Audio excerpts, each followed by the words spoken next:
ఏ పథకాలు ఈ నెలలో రావాలి యాక్చువల్గా వాళ్ళు చెప్పినట్టుగా చూసుకుంటే అసలు విడుదలే అవ్వలేదు ఎందుకంటారు? అలా అనుకుంటే జగన్ ప్రభుత్వంలో ఈ పాటికి ఎప్పుడో అమ్మఒడి పడిపోయేది. ఆల్మోస్ట్ పథకాలన్నీ పెన్షన్లు కూడా రీసెంట్గా మా ఇంటి దగ్గర ఒక పేషెంట్కి బాగోకపోతే ఆమె పెన్షన్ హాస్పిటల్కి ఇవ్వమంటే వాళ్ళ సార్ని అడగాలంట. అదే ఇంతకుముందు అయితే వాళ్ళు ఏ ఊర్లో ఉన్నారో అక్కడ కనుక్కొని అక్కడికి ఇచ్చి పంపించేవాళ్ళు. వాలంటీర్లు ఉండేవాళ్ళు. వాలంటీర్లు ఇప్పుడు అదే వాలంటీర్లు మా సార్ని అడగాలంటున్నారు. అలా ఉంది పరిపాలన. ఇంకా అంత మొదటి వారంలో కొన్ని స్కూల్స్ ఓపెన్ అవుతున్నాయి, రెండో వారంలో ఓపెన్ అవుతున్నాయి. మరి ఇంకా తల్లికి వందనం లేనట్టేనంటారు. 15,000 ఇస్తారు. తల్లికి వందనం ఎందుకన్నా, తండ్రికి దండం పెట్టేస్తే మా డైలీ వైన్స్ మేము మా డబ్బుతోనే నా కొడుకులంతా బాగుపడేది. మా సొమ్మే తింటున్నారు. లిక్కర్ స్కామ్లో ఏమో జగన్ అరెస్ట్ చేస్తారంటే ఇక్కడ చూస్తే రేట్లు పెంచున్నారు. మరి వీళ్ళు ఏం చేస్తున్నారు? ఇప్పుడు బార్లో వైన్స్లో ప్రతి క్వార్టర్కి 10 రూపాయలు ఎక్స్ట్రా.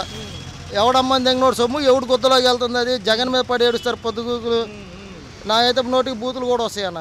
ఆయనది మీరు వేరే రకం చేసుకొని చేసినా ఆయన లాంటి పరిపాలన మీ జీవితంలో చేయలేరు, రాదు కూడా. ఒక పక్క మోకాళ్ళ లోతు నీళ్లు మొన్న వర్షానికే మునిగిపోయింది ఐకానిక్ టవర్ ఏరియా మొత్తం అక్కడ. మరి ఇప్పుడు ఎలా కడతారు, ఏం చెప్తున్నారు అర్థం కావట్లేదు జనాలకి. చెప్పండి ఒక్క నిమిషం.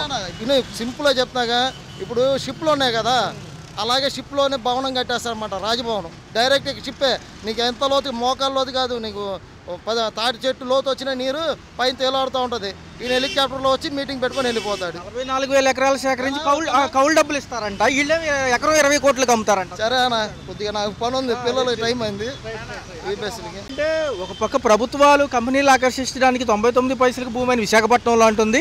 ఇక్కడ ఎకరం 20 కోట్లు అంటున్నారు. ఈ సంవత్సరం పాలన ఎలా అనిపించింది అసలు? చాలా బాగుందన్న. ఎంత బాగా ఇంకా ఏ రాష్ట్రంలో కానీ మా ఏ దేశంలో కానీ ఇటువంటి పరిపాలన అనేది ఉండదు. అంత సూపర్గా జరిగింది అనమాట. జై పవన్, జై చంద్రబాబు, జై మోడీ. ఎప్పుడు పోతారో దరిద్రం అప్పుడు పోయిద్ది.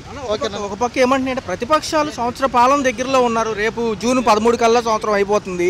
మరి ఏంటి, ఒక పక్క చూసుకుంటేనేమో పథకాలకి ఏమో 2 వచ్చినాయి, ఒక పక్క చూసుకుంటేనేమో గ్యాస్ సిలిండర్ కూడా. ఏ పథకాలు వచ్చినాయి అన్న? గ్యాస్ సిలిండర్ ఒకటి, పెన్షన్. ఏది గ్యాస్ సిలిండర్ కూడా ఎవరికి పడలా. మాకు పడలేదు, ఎవరో కాదు మాకు పడలేదు. ఫ్రీ బస్సు లేదు, అమ్మఒడి లేదు పిల్లలకి, ఏది లేదు. ఏ పథకం వచ్చింది? పథకం అంటే